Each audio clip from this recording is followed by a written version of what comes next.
થાય છે ને એને લીધે આજ પામોલિનમાં બને છે અને પામોલિનને લીધે પ્રિઝર્વેટિવને લીધે આજ આપણા બાળકો નાની ઉંમરમાં હવે હુમલાનો ભોગ બનવા માંડ્યા છે.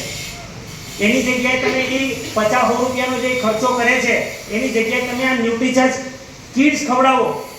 બાળકની હાઈટ વધશે, બાળકની ઇમ્યુનિટી વધશે, બાળક બીમાર ક્યારેય નહીં પડે. એટલું જ નહીં, 11 પોષક તત્વો એવા છે કે જેને સમજવાની શક્તિ વધી જાય, તેથી ભણવામાં પણ હોશિયાર થશે, એની યાદ શક્તિ વધી જશે, એનું રિઝલ્ટ વધી જશે, એનું ચીડચીડા પણ ઓછું થઈ જશે, એ શક્તિશાળી બનશે, કામ કરતા થઈ જશે. આજ આ કરવું પડે એમ છે. એનું કારણ તમને કહું, દિનેશ સનડિયા 3 ભાઈ 3 બહેનો 6 ભાઈ બહેનોનો પરિવાર હતો. એ જૂના લોકો બધા 2-4 ભાઈ બહેનો હશે, હા કે ના? આજ ફેશનનો જમાનો છે. અમે 2 અમારા 1, અમે 2 અમારા 2.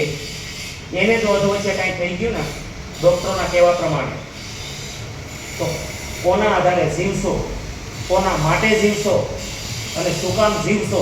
જો આનો જવાબ મળી જાય તો આરસીએમ વિશે કોઈએ વિચાર કરવાની જરૂર નથી. બજાર તમારું મુબારક, એડવર્ટાઇઝ વાળું બધું મુબારક. પણ જો આનો જવાબ તમારી પાસે ન હોય તો આરસીએમ સિવાય વિચાર ન કરતા, પ્લીઝ.